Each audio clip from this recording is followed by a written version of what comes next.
Hey y'all, welcome back to the Sarah Grace Cookie Code Kitchen. Today I'm going to be showing you my sugar cookie recipe that has worked for years for me. It's a really good sugar cookie recipe that's perfectly flat for decorating. I originally found this recipe on the Preppy Kitchen blog. I've modified it slightly and changed the process a bit just so that it's better for sugar cookie decorators specifically, and I've found a few ways to save myself time over the years. Now, you may have seen my original sugar cookie recipe video that I made when I first started my channel. I wanted to update it, that way it's a little bit fresher and hopefully better quality. And over the last few years of having my channel, I've had several people ask questions, and I wanted to include answers to those questions in the new video. So stick around. If you'd like to find the printable PDF version that has links to everything that you may need, you can go to sarahgracecookie.com and find the free resources tab. My sugar cookie and royal icing recipe is at the top, and that has links to all the supplies. So our recipe starts with my trusty pink KitchenAid.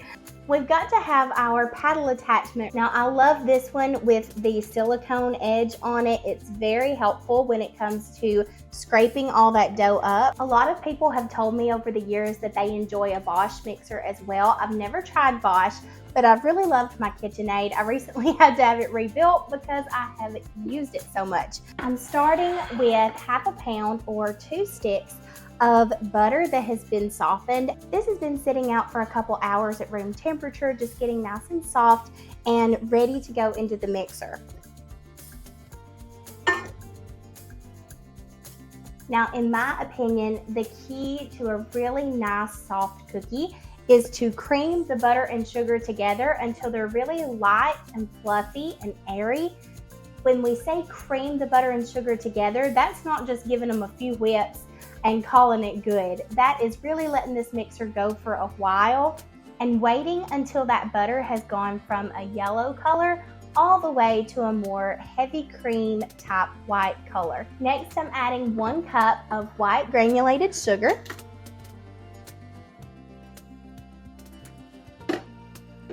I'm gonna allow those to cream for probably 1 to 2 minutes, just so that they get nice and fluffy and incorporated together. Now, with the cup of white sugar, I'm adding a 1/4 cup of dark brown sugar. This just gives the cookies a little bit more of a caramelly flavor and a little bit more depth, honestly. It doesn't taste just like a hunk of sugar, but it tastes like it has a little bit more flavor to it. It creates a nice browning in the oven. I don't let mine get very brown when I bake them. I like them just shy of raw, but this still adds a great flavor.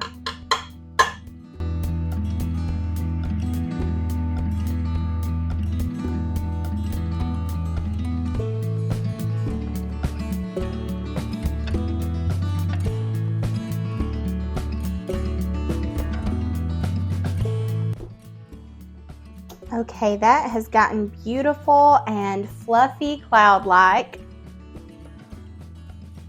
That is what it should look like when it is fully creamed together and that butter has kind of aerated through the sugar. You want it to be that light color and really fluffy. Next, into that same stand mixer, I'm adding 2 grade A extra large eggs. Now, my local hometown grocery store, the Piggly Wiggly, sells these extra large eggs that I find perfect for baking. They just add a little bit more moisture to anything that you're baking. But if you can't find extra large, then just use large. It will be fine. I just really love the extra large.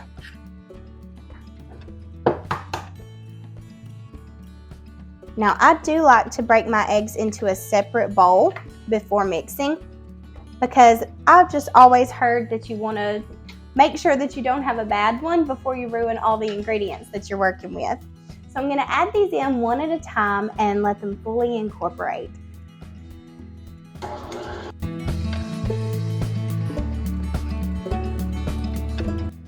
I let it go just a little bit longer than some might, because I want to make sure there are no little strands of yellow. There are no pieces where you can see egg remaining. You want it to be totally mixed together. And I'm going to scrape down the sides of my bowl here. Then we're gonna add our vanilla. I love Watkins vanilla. It's a really good brand of vanilla, but you can use McCormick, whatever kind of vanilla you prefer. Some people even like a vanilla bean paste, but keep in mind that a paste is gonna have a little bit stronger flavor, so you might wanna use slightly less. Now, when I'm adding vanilla, I measure with my heart. I like a lot of it. Don't come for me for not being exact, but I just give it a good glug and call it a day. I think the recipe says like a teaspoon or something, but you go with what you like. Now that our wet ingredients are all mixed together, it's time to measure out and sift our dry ingredients. Now, I love a little sifter like this. I think my mom got this one for me, but I've seen them before at Publix and Walmart. It has the little sifter in here and you just turn. I can only get 2 cups of flour in here though, so I have to do it in batches. When measuring your flour, always make sure to give it a little fluff with a butter knife or a fork. That way it's measured accurately. Because sometimes when it comes from the store in those packages, it can get packed down, and you don't want it to be packed down when you're measuring it. You want a nice fluffy measure. Some people even say to spoon it into the cup, but I ain't got time for that, y'all. Now I'm just leveling this off with the flat side of my butter knife, and we're doing 4 cups of all-purpose flour. It's very important to use all-purpose flour because self-rising flour contains baking soda and baking powder already, which is very handy when you're making something like a cake or pancakes and you need those ingredients. But the thing about baking soda and baking powder is soda spreads and powder puffs. And when we're making cookies that we don't want to spread in the oven because we want them to be nice and flat, we really don't want them to spread or puff. A little bit of baking powder is okay because it'll add some height to your cookies. I've used that before and it's not been detrimental to my recipe. But the few times that I have in a pinch used self-rising flour, I have regretted it because I had to pretty much scrap the entire batch. So be sure and get all-purpose. My Granny Lorraine says White Lily is the best, but you can use any brand you choose.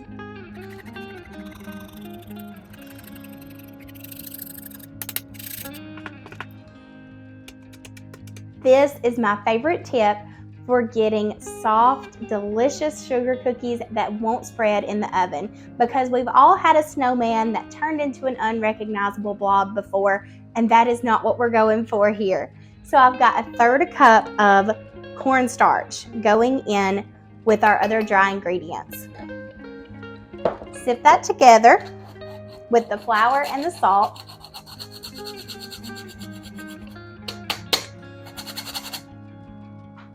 I like to give that a little whisk just to make sure that it all comes together nicely and we don't have like one cookie that has a big bite of salt in it or one cookie that gets all the cornstarch.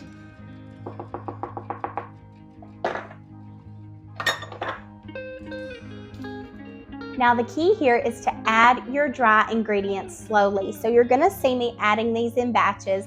I'm gonna speed it up on the video, but know that this takes a little bit of time and patience. It's okay if it doesn't come together right away. Start with 1 cup measures at a time. Something that makes this process easier is a cover for your mixer. Mine broke from overuse, shocker. But you can use a kitchen tea towel or something to keep all that flour from kind of splashing up onto your face. But if you'd like to use the cover, go ahead and place that now. And we're gonna add our dry ingredients 1 to 2 cups at a time, waiting until they're fully incorporated into the wet ingredients before adding the next addition.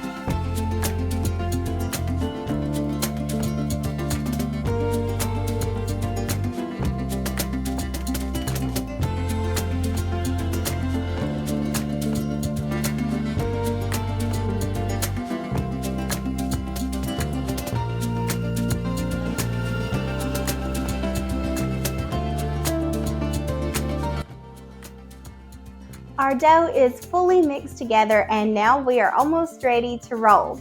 Let me reset this messy kitchen and I'll come back and show you how I roll this out and freeze my dough in sheets so that it's easier to cut my shapes before it goes into the oven. If your kitchen isn't messy, you aren't using it right. So now I'm going to get ready to roll the dough, and the way that I get my dough from bowl to ready to roll is to scrape the sides with like a spatula or something like this.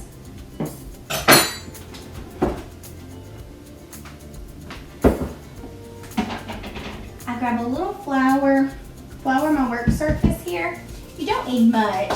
This silicone baking mat is a game changer. It literally saves me so much time and countertop cleaning. So I'm just going to turn all that dough out, and you may have to work with it just a little bit to get all of it out onto the board. But once you do, we're going to shape it into a ball and divide it in half. Now, if your dough is for some reason crumbly, it may need to mix just a little bit longer. You may need to take your spatula and just rub down the sides of the bowl a bit so that it all comes together. If it still isn't coming together, you may need to add a little bit of milk just to get it fully incorporated. So you can see here I've got one large ball, and I'm just going to kind of karate chop that in 2 sections. Now, if I were doing a double batch, I would do 4 sections, but I just do 2 pieces about like this, and each of these is about a dozen cookies. I'm going to roll those out, and by the time you re-roll and recut and everything, this will make about a dozen 3-inch sugar cookies. Now we're ready to roll. So I'm going to grab some of my cake dowels. I can purchase these at Walmart usually. You can get them on Amazon, but these are just some small, I think they're 1/4 inch to a 1/2 inch cake dowels. But I have also used pencils. I've used free paint sticks from the paint counter. Whatever you have on hand where you can get 2 of the same size will allow you to roll the dough evenly by balancing your dough roller on the edge. So we're going to place this on either side of the dough, and we're going to balance our dough roller on each of these cake dowels so that we have a nice even rolling space in between for the dough. Now, you can buy dough rollers with spacers on them. I've heard lots of people really like those. I have tried them and I wasn't a fan because I wasn't able to go all the directions I wanted to go, I guess. It would leave track marks on the dough where the little bands had been over the top. But if that's something that you prefer, you do you when it comes to how you roll. You roll how you roll. Is that uncool to say? Just do whatever you prefer, but I find using something that is a uniform size underneath my rolling pin will help me create really nice uniform cookies. I think these are about a 1/4 inch, 1/4 to 3/4, or a 1/4 to a 1/2 inch maybe. So I'm going to take half of my dough here, and I like to get it started a little bit before adding the parchment, but if your dough is really sticky, then go ahead and add your parchment first thing.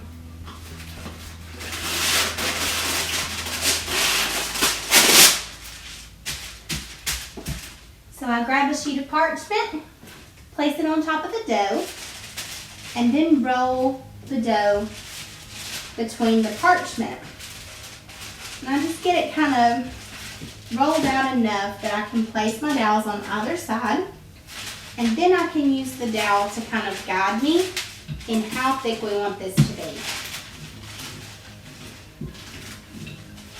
Come over to the other side and do the same thing.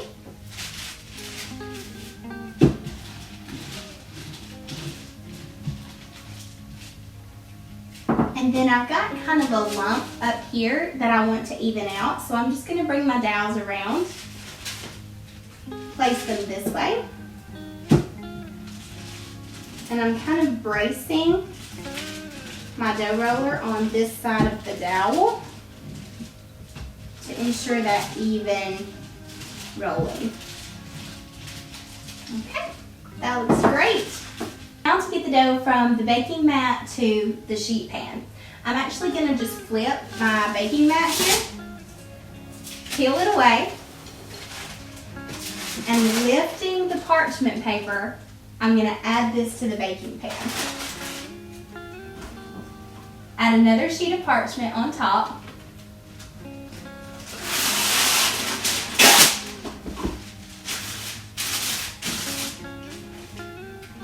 Smooth it down, and now this is ready to go in the freezer, just like this.